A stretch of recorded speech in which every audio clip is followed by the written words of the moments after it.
What's up everybody, this is Ryan here, and I've got quite a bit to cover in this video. So for starters, I'm going to show you how to find free open license images like the one this animation is based off of. I'm going to show you how to create scalable vector graphics out of these PNGs or raster graphics using some free tools. I'm going to show you how to import those vector graphics into Android Studio so that we can actually use them in our applications. And finally, I'll show you how to create some simple but effective animations which scale, and it won't require you learning 15 different animation APIs, because we all know there's quite a few different animation APIs on the Android platform. So, if all of that sounds interesting to you, please do consider hitting the like button down below. Consider subscribing, and with that, let's jump into some discussion on vector drawables and graphics. First is raster drawables and graphics. Now, you may be wondering what exactly is a vector drawable and how is it different from, say, like a bitmap, PNG, JPEG, or all those other formats that you're used to working with. Well, the key difference is that bitmaps or PNGs or JPEGs, all those sorts of things, which are known as raster graphics, are in essence a collection of bits, bitmap, hence, which ultimately represent pixels drawn on the screen. So, for example, if we wanted to, in a raster graphic type format, render a triangle, then ultimately you're going to end up with something that looks about like this if you zoom in close enough. So we want to think of like each sort of segment of some screen or device has a finite number of pixels. Then we basically say, these are the pixels that we want to draw, this is the color, and you end up with something like that. So the problem with these particular formats, which are, as I said, known as raster graphics, is that they don't scale well across a variety of different displays or resolutions. One solution to this is to provide many different versions of the same image, which have different resolutions. So on a really high quality device, you're going to provide a much higher resolution icon or image or something like that. While this kind of works, the problem with it is that you can end up with a situation where you're bloating your packaged applications or taking up a whole bunch of your users' data by downloading a whole bunch of really large image files. So if possible, we kind of try to advise against having just a huge number of image files in your APK. So as opposed to having, say, a finite number of pixels represented in some kind of collection format, vector drawables take a different approach. So essentially what we're doing is we're supplying a series of coordinates, and you can add much more detail than just coordinates. But say, for example, if we wanted to render a triangle, we would, for example, give in this file, we would write down a series of points. So for example, x1, y1, x2, y2, x3, x3, y3. And then what you would do is you would instruct the computer to draw, say, lines of a particular color between these points. And as you can see, the benefit of doing this is that the actual work of figuring out the scaling and resolution and how to render it on a particular device screen, it's done on the fly and it's independent of a finite set of pixels.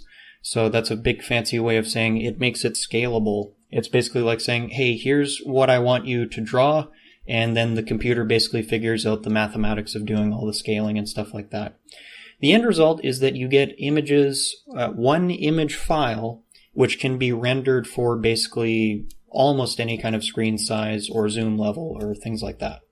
The vector graphic we'll be creating today forms the basis of the rocket ship animation in my Jetpack Notes Android Architecture Components application. So just an important thing to point out, notice how this animation scales really quickly and easily to a variety of different screen sizes, as you can see here. And so what I'll do is I'll show you where I got the basis of this particular image from openclipart.org. I'll show you how to take that raster graphic, which is a PNG file, and convert it into a vector drawable using a free tool. And then what we'll do is we will learn how to import that particular vector drawable into Android Studio using the vector asset creation wizard. And when all that is done, I'll show you how to actually, for example, code up this particular animation. So the first thing I did when I wanted to create this particular drawable is I went to openclipart.org, which is a website that provides a whole bunch of drawables and graphics which are open license, which means generally speaking you can edit them and use them in commercial applications. And all I did was just type in Rocket, and then I went down and found a particular image file which looked kind of sort of material design like.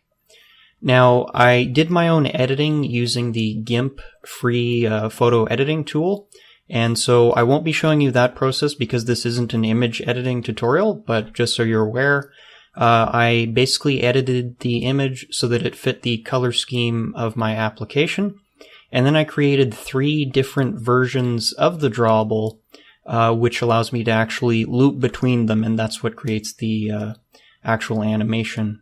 So anyways, you don't have to download this particular image file. What I'll do instead for you is please visit the repository link down in the description box below. Clone the application, and in this application you're going to find a PNG image file, which is of course a raster graphic type file. And what I'd like you to do is go ahead and download that repository, and this is the file that will be basically turning into a vector drawable, so you don't have to download it from, say, OpenClipArt. So if you happen to have a more all-encompassing video editing software tool like Photoshop or something like that, chances are it does have the option to export from, say, a bitmap or PNG to an SVG file or some other kind of vector drawable. If you have that option, do export to SVG, and you can basically skip this part of the tutorial. I'm going to be using Inkscape, and the reason for that is GIMP does not actually allow you to export to SVG. Inkscape is free open source software, so that's why I chose it in particular, but you can use whatever you prefer to create your vector drawable. So what you want to do is go ahead and open up the particular PNG file, rocket_1.png, from the repository, and you're going to need to select it, so click on it and hit Control A, and then go to Path, Trace Bitmap. Now there's a couple different options you can select here. You're going to of course want to pick the option which renders your image as you prefer. I'm going to select Colors, like so, and as I can see here that looks about right. I'm also going to click Remove Background, and then we'll hit OK to actually execute the trace, and it looks like it has worked. And now we have our traced out SVG file going on here, our collection of paths.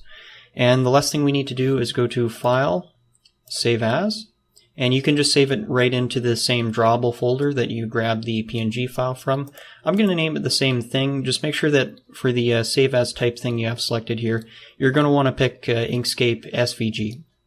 Alright, so we've created our SVG file through Inkscape, but as you can see here, it has a whole bunch of metadata and crap in here that we don't actually really want to include in the thing that we'll be using in our project. So what we're going to do is you can just go right-click on Resources or Drawable, select New Vector Asset, like so. So just a quick little tip here, if you, in the Asset Type field here, if you select Clip Art, and then you can, and then click on this clip art icon here, you can actually select from a whole bunch of pre-made icons and then create vector assets in Android Studio out of those as well. So just a quick little tip, you don't have to go to the website and download these assets. You can do it right here, and this is far more efficient. Anyways, we're going to go to Local File, and so go ahead and give the thing an appropriate name. So I'm going to call this, we'll call it IM for image, and we'll call it, what was it called? Let's say Rocket 1, for example. And then we need to, of course, select it, find it in the path variable here. So we're going to select Rocket 1 SVG, like so. This particular size variable can be easily changed, and it's not actually that important. I do like to leave the opacity on 86%, especially in like a dark themed application like this one. So I'm going to leave that at where it is, and we can basically just leave all of these different defaults here. Once that is selected, we're just going to hit Next. I'll pull this into view, and it's going to tell us that the output directory is going straight into Drawable. That's totally fine. Res main is fine. and go ahead and hit finish. So what that has done is, as you can see down here, that's created a new drawable. This one's called IC Rocket 1. I thought I typed IM Rocket 1, but I'm totally confused now. Anyways, so what you can do is go ahead and open up this thing and just notice that it's also an XML vector drawable file, but it's just a little more purpose-built for Android. We have our Android variables in here, and that's basically all we need to do to import our SVG drawable into Android Studio. And then now what we can do is we can just refer to this particular XML file like any other kind of drawable, and it should show up appropriately. So one of the easiest ways of thinking of and designing animations is just to suppose that we have a series of still images being looped through over time, kind of like a projector with a film reel if you ever go to the movies. So what we're going to do is we're going to create an animation list XML file. It's going to be super easy, and in this list we'll supply a series of different drawables to animate through, and that's kind of how we'll actually create the animation effect. So in Android Studio, what I'd like you to do is you're going to right-click on the Drawable folder, go to New Drawable Resource File, and what we're going to do is we're going to call this thing Rocket Loop 2. I'm going to call it that because there's already a file called Rocket Loop, and you can leave the qualifiers in that as defaults. So the first thing I'm going to do is I'm going to change this to an animation list, as you can see here. And then in this animation list is where we will supply the different drawables that we want to loop through. So we're going to create items, and we're going to say item Android drawable. And so what we're going to do is I'm not going to show you the whole process of creating all three different drawables, but what we want to do is we want to supply our scalable vector graphics here. So the thing we had was IM actually got turned into IC Rocket 1, and what we'll do, so that's the one we created in this tutorial. I'm actually just going to change this back to the default, so this is IM Rocket 1, and you can do this too if you downloaded the repository, or you can use the IC Rocket 1, I don't really care. And then what we're going to do, so we've supplied a particular drawable, then we want to supply a duration in this case. So I'm going to type 200, which is about 1/5 of a second, so this is going to be a pretty quick animation. And then we can go ahead and close off that particular XML tag there. I'm going to click at the end here and hit Control-D twice, and that's just going to copy to the next line. And then of course we're going to add IM Rocket 2, and then IM Rocket 3, like so. And that is it for our animation list. So go ahead and create that, and then finally we'll look at how to actually access this thing in the code. Alright, so I've opened up Fragment Note Detail XML, which is the thing I demoed earlier. And so what you can do here is using either an image button or in this case an image view, you're going to want to specify the source of this particular view as being the animation, not of course the drawables. So go ahead and do that, and then what I'll do next is I'll show you how to actually get a hold of this thing and start the animation in the Java or Kotlin code. Alright, so I've opened up Note Detail View, which is in the repository, and what we'll do now is we'll see how to actually start our animation list going. So just a quick note here, if you're wondering why there isn't any find view by ID or anything like that going on in this particular file, it's because I'm using Kotlin synthetic properties for the user interface. But in any case, however you prefer to get a hold of the particular views in XML, you're going to want to do that. If you have to use find view by ID, that's fine. So what I'm going to do is I'm going to scroll down to the function where we actually start this animation drawable. I'm just going to give us some more room here. So the way that we actually start these drawables going is you're going to want to get a hold of the actual view which possesses the animation, and then you're going to get a hold of the drawable. So you could say in Java imv note detail satellite dot get drawable or something like that. You're going to want to cast it to an animation drawable. This is how we do casting in Kotlin. And then the function we want to call is start. So what that's going to do is, in this particular case, that's going to start our animation here going. Now, in this particular feature of the application, the animation just runs permanently, just as a little visual UI effect. So I'll show you a few other little options for these particular animation list drawables. Okay, so what I've done is I've opened up Note List View, which has a few more things going on with these particular animation list drawables, or animation drawables rather. So first off, I've showed you how to start just a plain animation. There are other animations in this particular application. So there's actually a background space animation, which is always looping. And one thing in particular I do with that, and I've actually just added this into an extension function in Kotlin, so I'll show you what it does. So basically, if you want to specify, say, a fade animation, then you're going to want to set the enter fade duration, set exit fade duration, and then that'll allow you to fade between the particular drawables. We don't need to do that with the rocket ship animation, but it works nicely with our space loop animation. And then, of course, we call start to actually get it animating.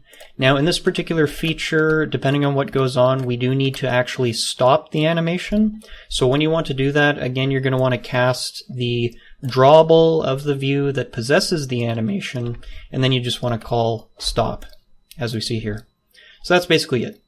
So that's it for this video. In the next video, we'll look at creating some material design layouts using constraint layout. So more UI stuff to come, and then we'll get into some more back-end concerns with this particular application. Thank you so much for watching. Hopefully that was enjoyable for you. If it was, again, sorry to keep reminding you, but please do consider hitting the like button down below. If you already did, thank you. Thanks for watching, and we'll see you in the next video. Peace out.